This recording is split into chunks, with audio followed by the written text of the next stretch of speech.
Hey, good evening, everybody, and welcome to the third quarter ARRL Roanoke Division Town Hall.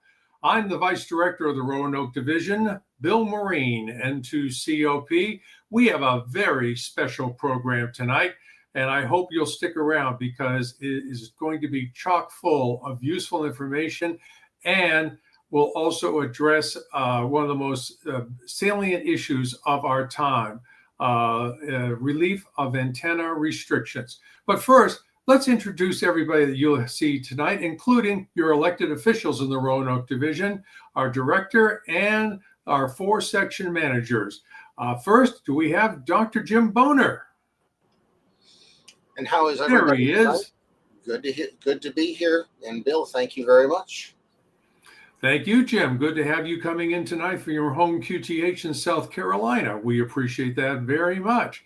Speaking of South Carolina, let's bring in South Carolina Section Manager Matthew Cook, W1MRC. Hello, Matthew. Good evening, everybody. Thanks for being here. And thank you, too. By the way, Matthew and I are Red Sox fans. We are very happy right now. And let's move down and find our North Carolina Section Manager, Marv Hoffman, WA4NC. Good evening, Marv. Good evening to everyone. Welcome to the high country.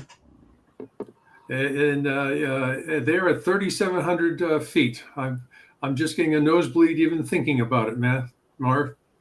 So, and last, let's see. It's foggy.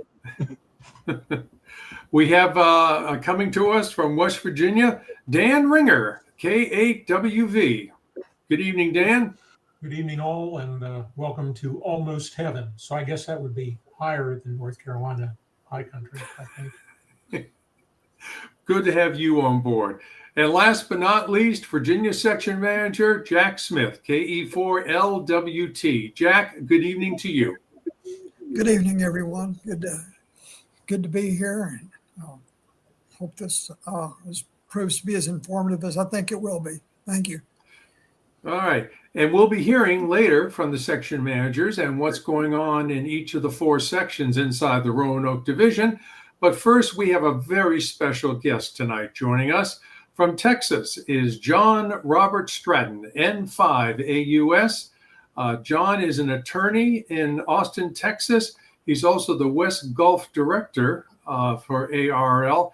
But most importantly, John has been heading up the legislative effort to get the Amateur Radio Emergency Preparedness Act passed. And so we are just delighted to have you tonight with us, John. Bill and Jim, thank you for inviting me. So we've got lots of questions because those who are ARRL members know that in the last week, the grassroots campaign was introduced to try and get this legislation passed. Why is the campaign starting now, John? It's a matter of timing. We have been working through, we'll back up. Congress has sessions that last 2 years each. The effort to get this bill passed, to go back in history and explain where we are now, started in 2014. The League introduced a bill. It passed the House, the U.S. House, on a voice vote with 200 sponsors. It was killed in the Senate by a senator. It was reintroduced in 2016. It passed the House on a voice vote with 200 sponsors. It was killed in the Senate by a senator, same one, by the way. So we pulled the bill and started working in 2019 with our regular sponsors to come up with a bill that had better, stronger language for amateur radio, would better protect amateur radio. From 2019 until 2022, we worked with sponsors to clarify the language and get the language approved by our key sponsors in Congress and then reviewed by the FCC. The bill was introduced in 2022 by Congressman Bill Johnson out of Ohio. But by the time we got everyone to agree, it was introduced in December of the last year of that session. So the bill died, but like all bills die at the end of that session. It was reintroduced in 2023, and we've been working since then to pick up more sponsors. And we are at a point now with the sponsors that we need to bring in grassroots support to convince them that as meritorious as the bill may be, that they actually have people out in the voting area who will support them. I mean, congressmen and senators get elected on two things: money and votes. The league is a 501c3 and can't donate money to candidates, but we can produce voters. So the purpose of the campaign is now to bring in as many of the 750,000 licensed amateur radio operators in the country to write a letter to their congressmen and senators going, we want this bill passed. So that's the reason it started. The timing was just, we reached that point where we needed to do it. And John, I understand that what makes this grassroots campaign unique to ARRL is that it's designed for outreach to all licensed U.S. amateur radio operators, not just ARRL members. Is that correct? It's not just the campaign. We have about, I think, as end of last month, 115,000 full members of the league. There are 750,000 licensees. But the league doesn't exist just for the people who are members. The league has a charter from Hiram Percy Maxim from 1914. We're here to protect and promote all of amateur radio. It doesn't matter if you're a member. It's our job to keep amateur radio alive. And the reason this bill came up, or reason we're introducing it, because amateur radio is at risk of dying. So no, the campaign is not just for members. Any amateur radio licensee is affected by this bill, whether they live in an HOA with restrictions or they do not. So no, the request bill that we're sending out, it's a good question, is that we're asking all licensed amateurs to go to the website you got posted at the bottom, sendaletter.org/HOA, enter your call sign, only your ARRL, only your FCC amateur radio call sign. When you do that, the site automatically populates the data fields. When you hit the big red button, there really is a big red button. It will generate your letters to your congressman, congresswoman, and to your two senators. Those letters will then be hand-delivered to your congressman, congresswoman, and your senators by the legislative staff in D.C. And you raise a good point, John, which is that ARRL's charter is to really represent amateur radio, meaning Part 97 of the FCC. And yes, there are other radio services that may be hampered by private antenna restrictions, such as GMRS, FRS, but they cannot use this particular tool because it's geared around only amateur radio call signs. Is that correct? That's correct. Can you click on, if that's a live website where it says, what do my letters say? Click here. That's the actual letter. And it identifies, I'm one of your constituents and I'm an FCC licensed amateur radio operator. That is a letter. You don't have to be a league member. It just says I'm a licensed operator. If we permit people with other call signs like GMRS to enter a call sign on this website and generate these letters, we've got a problem, because the people who oppose us are checking our work. And if they or someone in Congress finds out that we gave them a letter from someone who's not a licensed amateur radio operator, they will accuse us of fraud, assaulting the mine, and the work we spent since 2014, and particularly since 2019, will be gone. You can't lose the reputation for truth and integrity. So we've been partially surprised. There have been a lot of people who aren't hams who said, how can we help? Wives, friends, girlfriends have asked, public citizens have asked, GMRS licensees have said, how can we help? You can't go to this website. If you're a GMRS user and you enter your call sign, the website is smarter than Bill and I are, and it will strip your call sign, because we can't afford to have an improper call sign show up in front of Congress. To deal with that, we're creating a separate website for GMRS users. Once it's set up, and it'll be 2 days before we get done.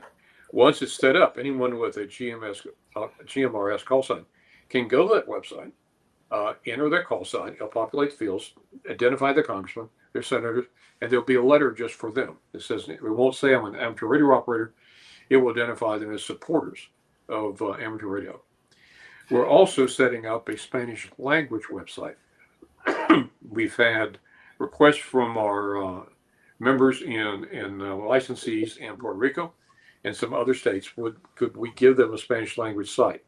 And that will also be set up in a couple of days. And John and Brad, if you wouldn't mind, Brad is Humphrey's our producer. We'll give him a shout out at the end tonight.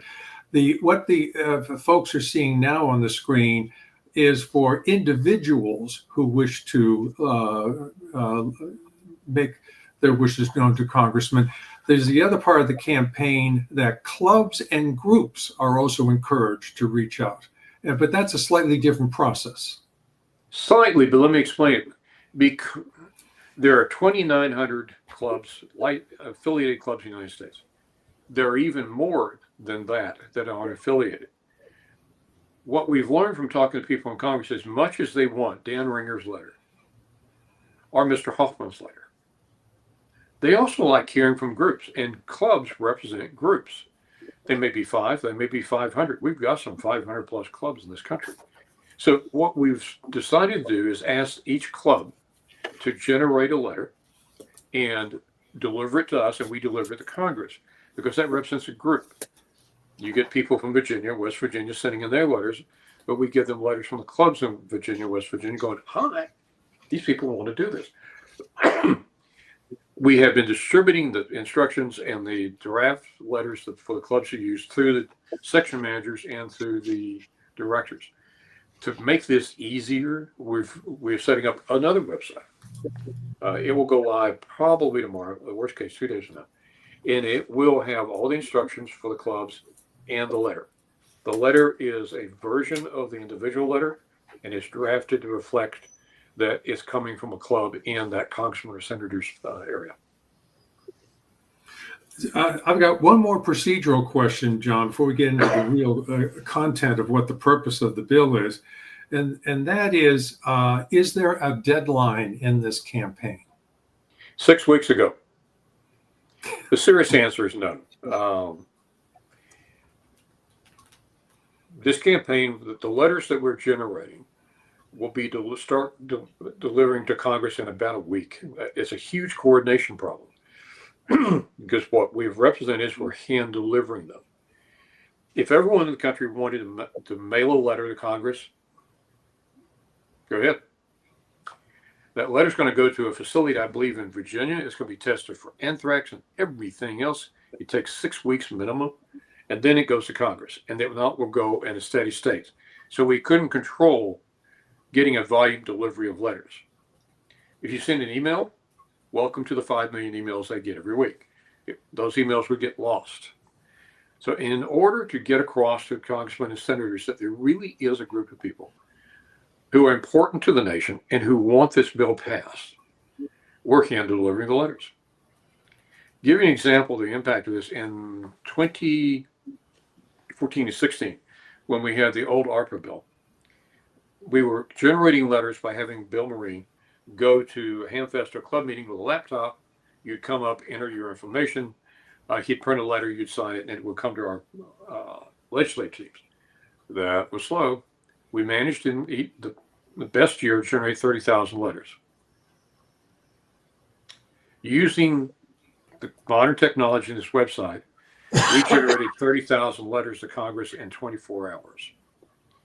So the campaign's going well, but the hand delivery of the letters is impressive. Give me an example. Senator Ringer wants to know what his constituents say. A ream of paper is 500 pages. It's 2 inches thick. So when we walk into Senator Ringer's office and put 4 inches, 6 inches, 8 inches of letters on his desk, that's something you can't ignore. That's a physical manifestation of how many people in his state wanted to do that. And that's the reason we're doing it. In the year when we produced 30,000 letters, we were the second largest letter writing campaign for Congress. I think we're about to surpass that. So those are all the procedural questions, John. Now, content-related questions. What is in the Amateur Radio Emergency Preparedness Act that is going to bring the relief that so many amateur radio operators are hoping for? I'll answer that, but before I do, let me explain to those who don't live in an HOA why we're doing this. Since the 60s and 70s, after the war, housing developments have been, with the permission of state law, Tennessee, Virginia, Texas, and Maryland, have been very organized. The states have permitted developers to create a block of land and put restrictions on it. It's kind of like a tattoo. Those restrictions would tell Hoffman Homes that if they want to build a home in that subdivision, it would have to have 2,000 square feet, 75% brick, asphalt shingles, one tree in the front yard, one tree in the back yard. There's no problem with those. But they added what they call use restrictions. All these are called deed declarations, covenants, conditions, restrictions, doesn't matter. They're still poison. The use restrictions actually prohibit you as a homeowner or a renter from doing something. Florida, California, and Texas were the first three states to mandate public buildings be built with solar panels. California almost mandated residential solar. Texas did it when my legislative team got a bill passed that permitted homeowners to put solar panels in. Under these use restrictions, they're prohibited. They're still prohibited through most of the country. There's no reason to do that, but they do. They prohibited flagpoles and flags. You can go on a long list, but the thing that bothers us, the thing that is going to choke out amateur radio, are the restrictions that prohibit any homeowner, condo, townhome, it doesn't matter, installing antennas outside of a residence. Doesn't matter size, color, none. And if our job is to, and your division has seen this with Helene and Milton, is to provide a free volunteer emergency communication service in the event of disasters, you can't do it, kids. You can't get trained on how to run a radio. You can't have a facility to do it unless you can put up an antenna. There is an article which I'm going to give to Bill and Jim from a amateur radio operator in the Helene storm. He was one of those whose area was completely wiped out. The only communications his town had for some time was amateur radio because he was talking to people outside. And that's proven in Katrina, Rita, Ike, pick a disaster, it's proven. But we can't do that anymore. So unless we want to quit working from home, we want to huddle out in a field somewhere, or we want to try and make it work from the back of our Ford F-150, we've got to get a law passed that eliminates restrictions. Congress has done this before. In 1996, Congress was asked by the broadcast networks, the satellite TV companies, and internet companies to fix that problem. Section 207 of the Telecommunications Act was adopted, which ordered the FCC to pass regulations that eliminated all private land use restrictions on TV antennas, including masts and towers, on satellite TV dishes, and it was expanded to include wireless broadband antennas. It originally was limited to video streaming. Now it will permit retransmission of signals. But the people asking for that was not amateur radio. It was the big broadcast TV networks and satellite TV networks. So it was limited to video. Amateur radio wasn't included. We've asked Congress since then, we've asked the FCC, would you please include us and add us? And the response is no. We don't think we have the authority to do it because the authority for OTARD, the over-the-air reception device rules that eliminated the restrictions on video streaming, came from a congressional mandate. If Congress orders us to do it, we will do it. If you look at the bills, 1094 and 459, they're identical. That's what it does. It says FCC, go do it. Now, what does the bill actually do? And if you would put up slide number 9, there we go. And by the way, what you're seeing is part of a PDF slide deck that we give to congressmen and congresswomen and senators when we go meet with them. This is the heart of the bill. It says any private land use restriction that prohibits an amateur radio operator from installing any amateur radio station that may not be adopted, or if it exists, it may not be enforced. That is the heart of the bill. There are other provisions that deal with procedural issues under federal law that clarify that if you rent property, you are entitled to put up antennas until you leave. There are provisions for permission to use these use antennas in timeshare facilities. There are procedural guidelines for how you install the antennas, certain restrictions. There is also a provision that says that, just like OTAR, there are certain antennas you don't have to ask for permission for. Most HOAs want you to ask for permission for anything. There is a section of the bill that says you don't have to. And if you would slide to do number 10, then do number 11. This is what the bill does. We're not asking for anything that doesn't exist under federal law. We're asking Congress to extend federal law to amateur radio operators.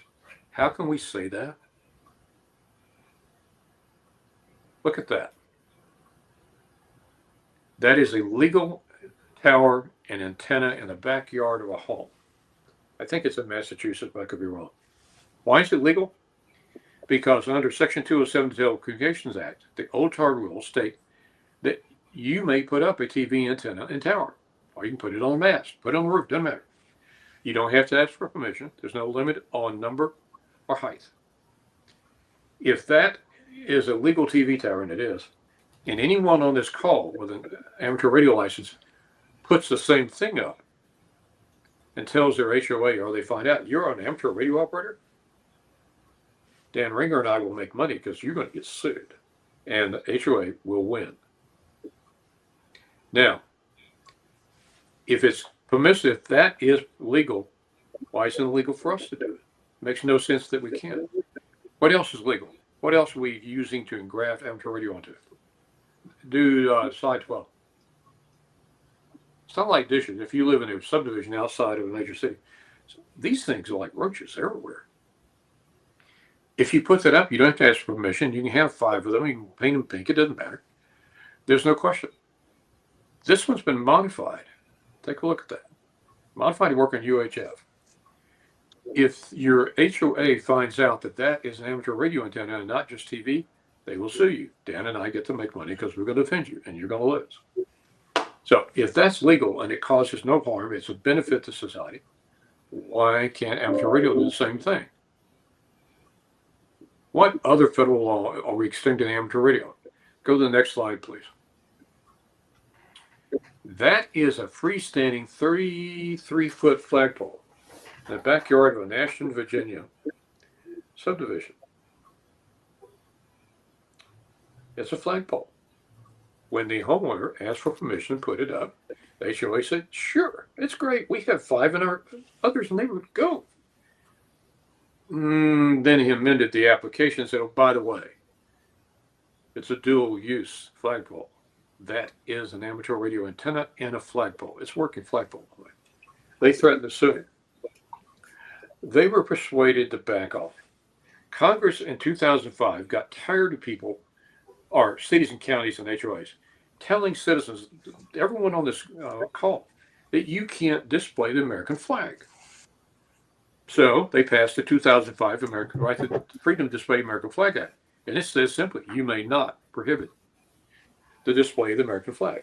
How do you display one? Well, you can hire Bill Maureen and have him stand in the yard and hold up the flag, but Bill will get tired. He charges too much. So you use a flagpole, freestanding flagpole. Case law has held that the Freedom to Display the American Flag Act means exactly what it says. You have the right to put up a flagpole. You're not limited on height. You're not limited on location. And that is perfectly legal. It doesn't cause any harm. So if that can be a flagpole, why can't we use it for an antenna? That's what the bill does. It merely extends existing federal law to amateur radio. We're changing the labels. If you can have that TV tower we showed you, by the way, it's a 40-foot tower sitting in that backyard, around 25, sitting at 4 by 4 by 5 feet of concrete, I think. If you can do that, why can't you use it for amateur radio? If you can put up a satellite dish, why can't you use it for amateur radio? If you have the right to display the American flag, why can't you make that flagpole do something that's additionally beneficial? The only thing the law does, go to the next slide. Not everyone can afford these dual-use flagpoles. Correct me if I'm wrong. There are 3 companies that make them right now. Tallest one is 32 feet tall. They cost $800 to $1,200. The satellite dish, of course, is free. Modifying it takes a little effort. Anyone who's put up a Roan 25 that's 40 feet plus tall knows how much they cost. Not every one of our members can afford those. So in order to make it possible for everyone to get on the air, the bill says you can use wires. They're not the best antennas. They don't work that well, but at least the permission to get on the air. We have a lot of these that are illegal throughout the United States right now. And the bill has a retroactive provision. If you're legal now, or if you have these, they're going to be legal after we pass the bill. And one more, if you slide down to 16. There you go. Bill and Jim can share this with you, but this is a list of use restrictions that have been stricken by state and federal law. We can go into it later. Drop it, and you can take it off the screen now. Okay. Now, why do we think this would be good? Because it saves amateur radio. Has Congress spoken about amateur radio before? Yes. In 1994, Congress passed a joint resolution, Senate and House, that said reasonable accommodation should be granted to amateur radio in their residences as a public benefit. We know we provide a public benefit. If you talk to people at FEMA, they'll tell you that we are critical to emergency response. When COVID hit and CISA was asked to designate critical infrastructure, amateur radio was included. Some states actually issued specific orders that critical infrastructure included amateur radio. History tells us that we are. So this is what the bill does. It's why we believe it's reasonable, because all we're doing is changing labels. But it will not pass unless everyone within the sound of my voice goes and does a letter. Now, you can give us $100,000, by the way, it would help a lot too. But short of that, it's simple. Just go to the website, enter your call sign, click send my letters, and give us the ammunition we need to go to Congress. It's that simple. And the website actually asks the question, will my single letter count? Yes. And John, I want to remind, I'm sorry, go ahead. I just want to remind our viewers tonight, our members, that this email for inviting people tonight went out to ARRL members. However, especially after we're done with the live show and it's available for replay on YouTube, send it to all your ham buddies, including those who are not ARRL members. This is a volume game. The more letters we generate, the better the chances. Yeah, and Jack is nodding his head. It's a numbers game. If Jack walks into Senator's office, it's one vote. If Jack walks in with 8 inches of letters, that's a lot of votes. So volume count. John, yes, go. I'll just say we're winding down, so I'm hoping that you might be able to provide a bit of a summary. You talk to Dan Ringer. We're both attorneys. Summaries take about 2 hours, folks. But at your request and as a courtesy, what we've covered is it. The legislation has cost us millions of dollars. In the past 3 years alone, we spent over $1.5 million. So it's not an idle thought. It's not an accidental enterprise. It's not an afterthought. This is important enough for amateur radio. We are spending the money to do that. We're not asking for any more money. We're just spending it to get it done. We have a chance. We have some very strong sponsors. Senator Wicker in Blumenthal has sponsored our legislation since 2014. Joe Courtney out of Connecticut Congressman Courtney has done it also. And we've got other sponsors now, including now Congressman Pfluger out of Texas, picked up after Bill Johnson. We have a chance.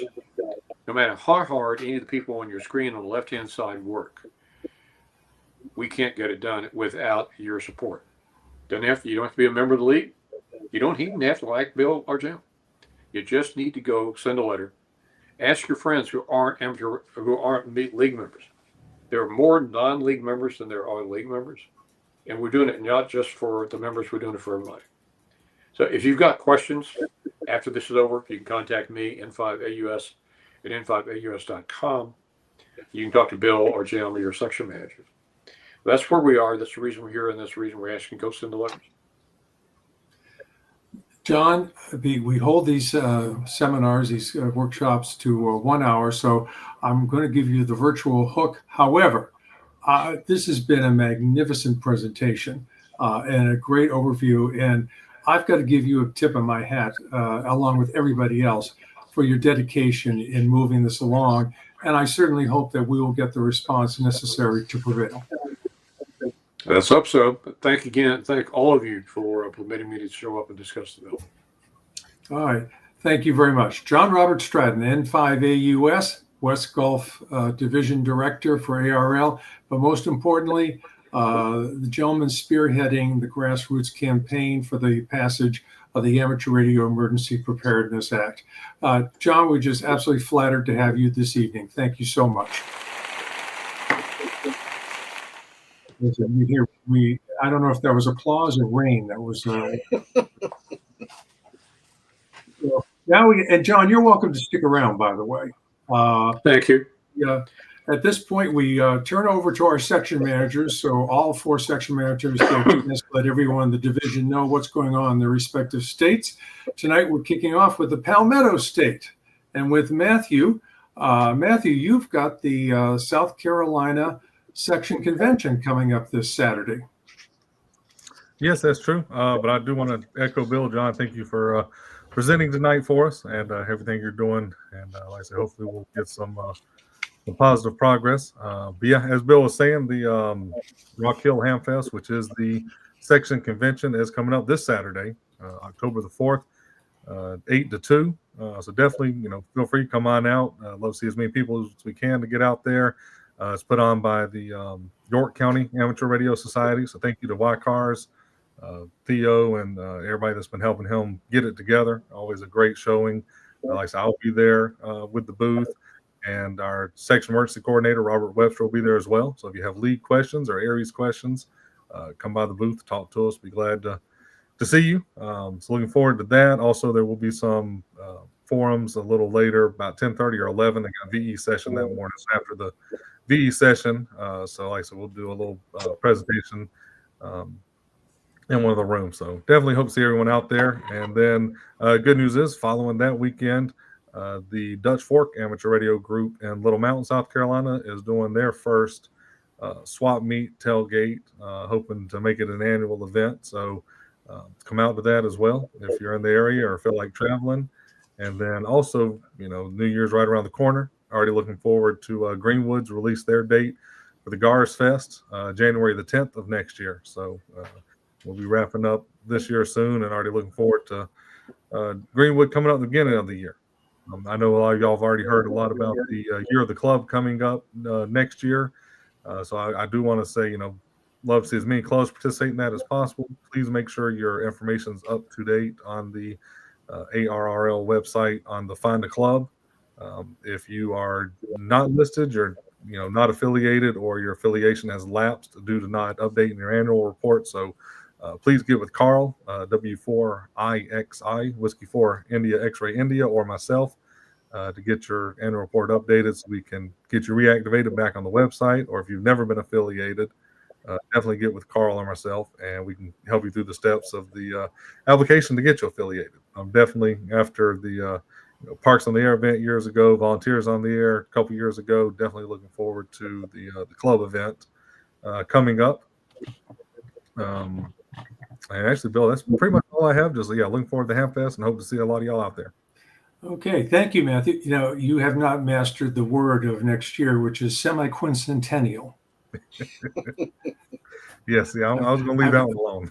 I've been rehearsing for a week, so in case you're wondering why, it rolls off my tongue. Thank you very much for that, and hope you have a good turnout this weekend at Rock Hill at the Covenant Baptist Church on Celanese Road.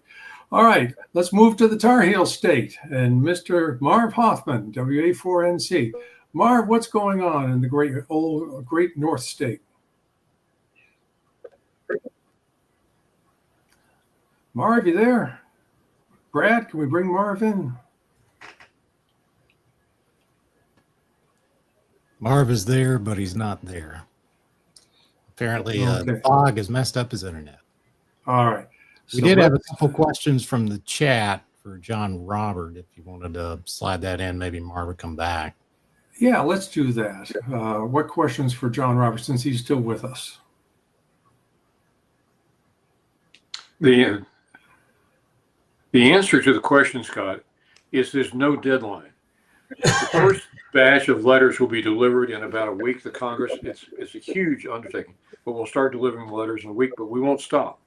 The website is very expensive and very sophisticated. We can pull letters by congressman, senator, by date range. So if we start delivering letters, say on this coming Friday, then we can still next week pull the letters that came in after Friday. So there's no actual deadline. We're going to keep delivering letters to the end of the year. So don't worry about it. The answer to the question, Luke, 0. There was, Barry Goldwater was there. He was, of course, a amateur radio operator, and they actually had an amateur radio station in Congress. Not anymore. We had one ham that retired about 3 years ago, but there are none. There are a lot of staff members that are hams, but elected individuals, no, they're not. Okay. Thank you for all those comments. It looks like Marv is having technical difficulties, so let's skip over to the Mountaineer State and see what's going on with Dan Ringer, K8WV. Thank you, Bill. I get a question all the time in West Virginia about how does this affect me, these restrictions on amateur antennas and that sort of thing. And the answer is you may not know. The first time you hear something about having an antenna that you're not supposed to have is when somebody knocks on your door and says, I'm from the Homeowners Association, take it down. I have found, I used to do quite a bit of real estate work. And what I found is that real estate sales agents, real estate brokers don't have the foggiest idea of what amateur radio is. And they do not know how to tell you that there are laws that may affect you. You can ask them point directly, is there any prohibition about me putting up an antenna or a tower or anything else on this property if I buy it? And most likely they'll say no, because they have to have an answer and they really, really, really want you to buy that property. In fact, when you go to the closing to buy a piece of real estate, you do not have any legal representation or any competent source of information to protect you. There'll be a lawyer there. Almost certainly that lawyer represents the bank that's making the loan to you. There'll be real estate salespeople. All they want to do is get their commission. There'll be a seller. The seller wants you to buy that property. They'll tell you anything you want to hear and probably not intentionally commit fraud, but they'll be negligently fraudulent. The only way you can be absolutely sure that your property or your prospective property is not affected by rules and regulations, covenants and conditions that would affect amateur radio is to hire your own lawyer to go and do a title search for you. Then they are your lawyer, they represent you, and they can be held responsible for missing it.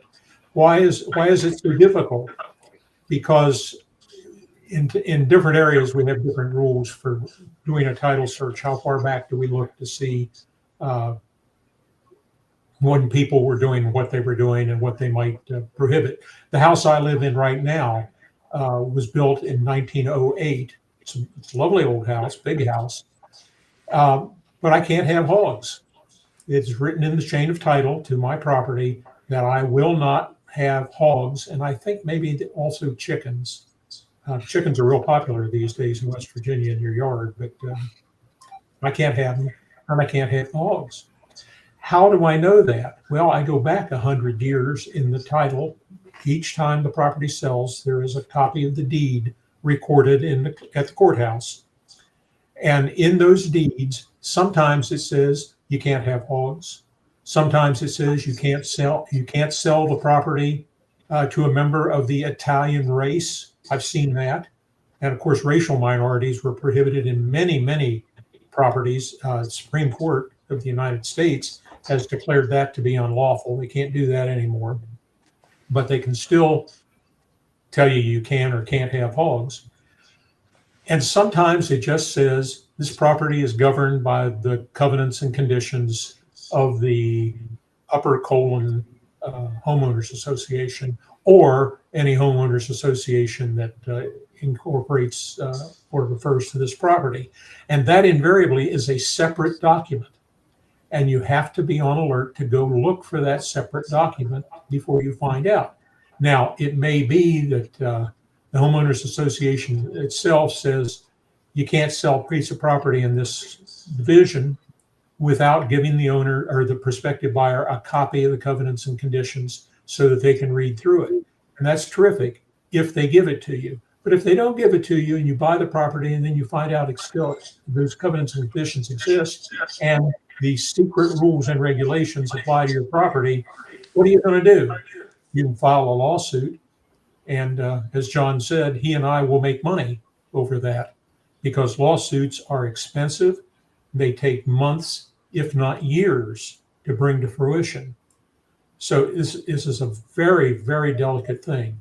What we really want to have is a national, universal, intergalactic rule somewhere that says amateur radio is okay.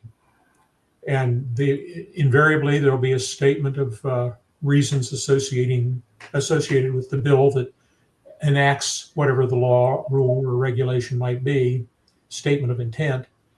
And that will explain in more detail why the rule is being adopted. And that's very important. But all of these things only count when a judge looks at them and says, yeah, you're okay. You didn't know about it, but you're okay. That's what these things say. And you will have the pleasure of spending a lot of money to get there. And I'm sorry. Do a thorough investigation. And hire somebody who can do a thorough investigation. I've seen too many people go to the courthouse and say, I want to do the title myself on a house that I'm getting ready to buy.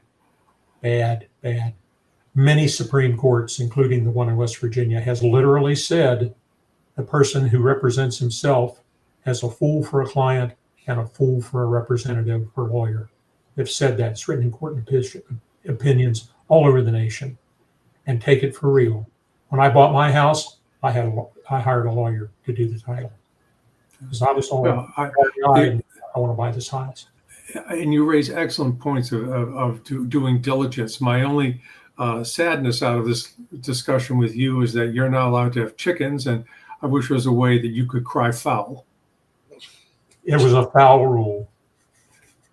So, anything else going on in West Virginia you'd like to share with the crowd? We're at the end of the Hamfest season. We have one more on October the 11th over in the Parkersburg, Wood County area. It's a small Hamfest, but it's a nice Hamfest.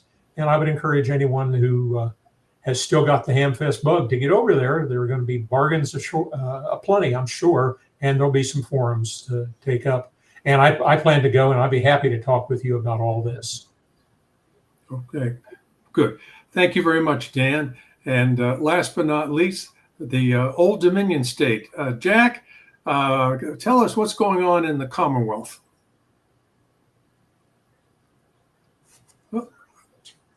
Are you muted? I am, and even when I'm back, it doesn't help a lot. So, we're also at the end of the Hamfest season. There are 2 for next year, and already February and April, and of course that's really pretty much it right now. We're winding down, for the winter, and I know there's a lot of POTA and SOTA operators out there, keeping busy and trying to get some activity going, and I'm going to chime in real quick on what Dan and John Stratton said about the HOAs. Is when we got our house or that we're in now, we would not do anything until they provided all the documentation and we could go back and see it and review it. And that's worked to our benefit because fortunately we don't have anything. But in particular, I mean, it is an HOA, but it's pretty much just for road maintenance. And but we're very fortunate in that regard. but I also would mention to check your local county, and in case of Virginia, independent city ordinances. There's a lot of them in Virginia that are contrary to the state constitution, including where I live. And the thing is that they know that, and they're trying to use that as a disincentive. So just be prepared for that as well. And real quick, just as a reminder, I'm not running for re-election, and if anyone's interested, they need to go to the ARRL website, research what needs to be done to run, and get that out. I'm not allowed to help you a whole lot other than point you toward the website if you're interested. And that's it. And thank you very much for the time. Thank you, Jack, and thank you. I know Jim joins me along with the other section managers and everybody in the Commonwealth in thanking you for your dedication and service to the Virginia section.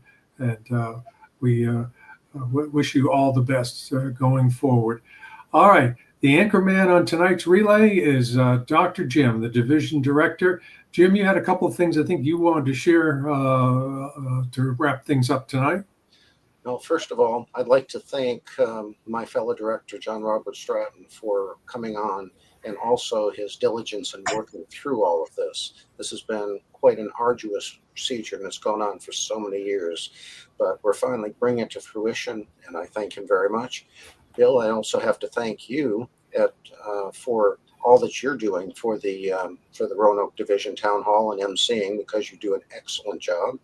And of course, I thank our 4 section managers. I'm sorry that Marv dropped out. I think he was having internet problems.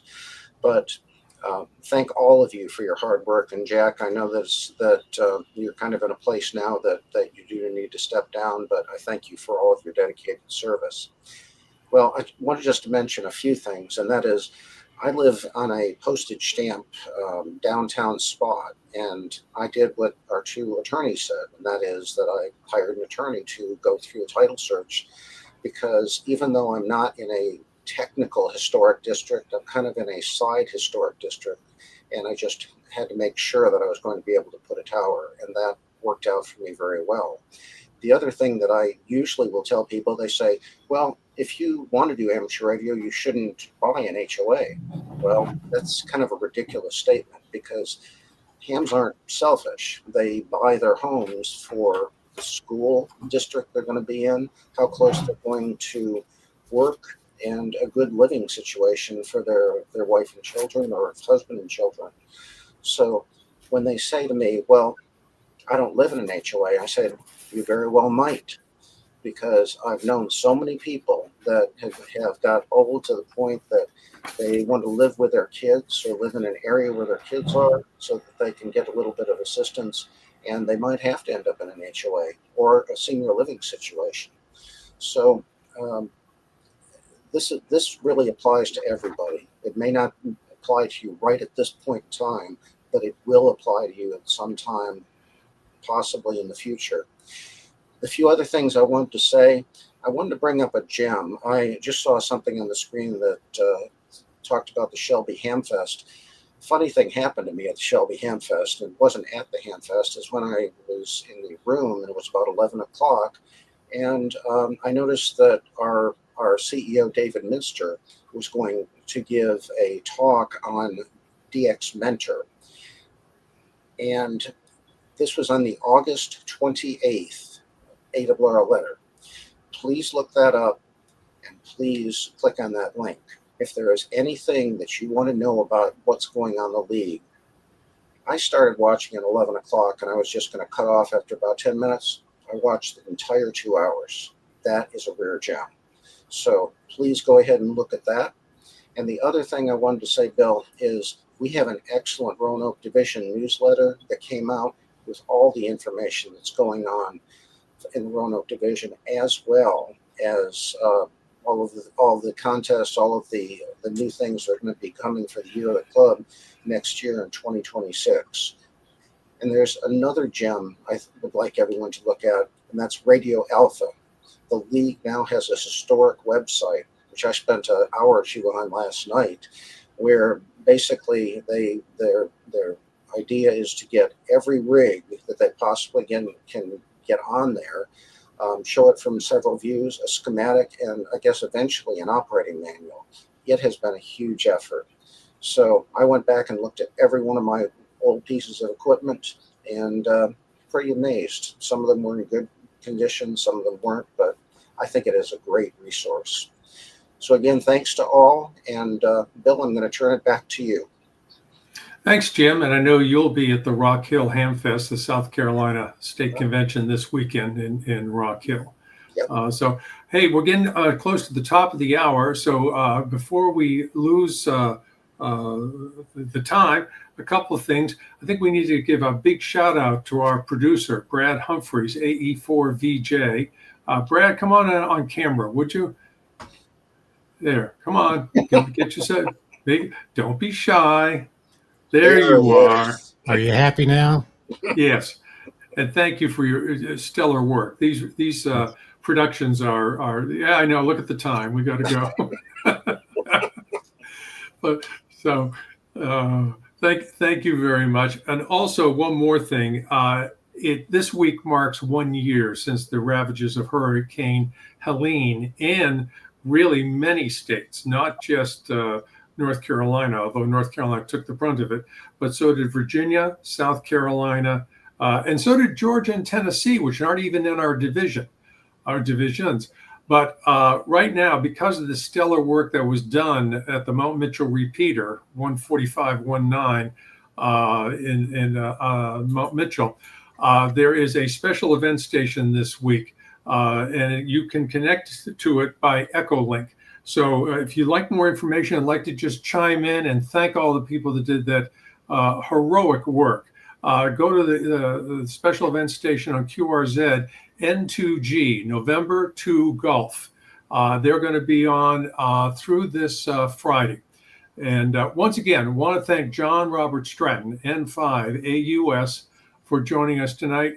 John, a real clap and thank you so much, and for your continuing effort on the Amateur Radio Emergency Preparedness Act. More rain. All right. Thank you very much, John. Hi. Brad, how are we? We getting down to rollout time? We have time for a couple of questions. Anything in the Q&A? We got 5 minutes, so if you want to ask for questions, you can go ahead and do that, and we'll let them start rolling. Yeah. I think most people were intently listening because it was pretty well articulated on what we got to do and what everything covers. And with the QR codes, with the links to what we need everybody to do, I think we're in good shape. All right. Anybody can chime in with final remarks, especially our guest speaker. John, any closing thoughts? I do want to say before I hand it over to you that once we close, this will immediately go up on YouTube. And I hope you will share this with as many of your fellow licensed amateur radio hams as possible. And don't forget the QR code up in the corner. Please sign up for the campaign. All right. There's no more I can put on. I'll answer any questions that anyone has. But again, thank you for letting us make this presentation. It's been dedicated work since 2014 and especially since 2019 to get this done. We have a chance. And since you're from Texas, John, I have to ask this. Over your left shoulder, is that Bob Wills? It is Hank Williams. It's Hank Williams. The gentleman that drafted that was a client. He was injured in a serious, major auto accident. He went from a PhD candidate to being able to work in a bakery. But his musical talents and artistic talents remain. And he created that with pencil. Wow. Very, very good. All right. Good to hear from Mark Graham from West Virginia. And I just got a side message for those who want to help out with youth. The annual Scouting JOTA, Jamboree on the Air, will take place the third week in October. Check in your local areas to see if any of your ham clubs are working with your scouting district offices to offer scouts the opportunity to learn more about amateur radio. Bill, Mike's got a question. Yes. Mike, you asked, why did the form letter state I'd be honored to meet with you, your staff within the district? That's because you live in that district or the state, and sometimes congressmen and senators want to come back and meet with people. So we make that offer. It's unlikely that they will accept it, not because they don't like you, it's just because they're a little short on time. And the second half have amateur radio's representatives meet you with you in Washington. If someone receives these letters that we haven't yet to meet with, it says we'll meet with you. We'll sit down and talk to you about the concerns of amateur radio. So it's a courtesy offer that if you're willing to send a letter, you will talk to them. And it's a courtesy that if they want to talk to the representatives we have 2 lobbying firms along with me. I'm the primary person that goes to DC. We'll sit down and talk to them. It's how you get it done. All right. Excellent. And Joseph, does the FCC still police the bands? Are you asking me? Not well enough. I can probably add a little bit to it. We do have a volunteer monitoring program headed up by Riley Hollingsworth. And if there are concerns, then he's available for you to send him an email.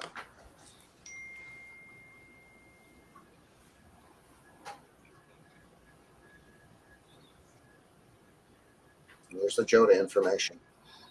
Okay. All right. How we doing, Brad? We ready to roll? You're muted. Boy, it's fun to say that to you. It's on purpose. Yes, the Yeah, I professional think we're- broadcaster. Yeah. But remember, I'm behind the scenes. I don't normally drive. I just tell them where to go. So, All right. Thank you. Should we say thank you and everyone for joining us tonight?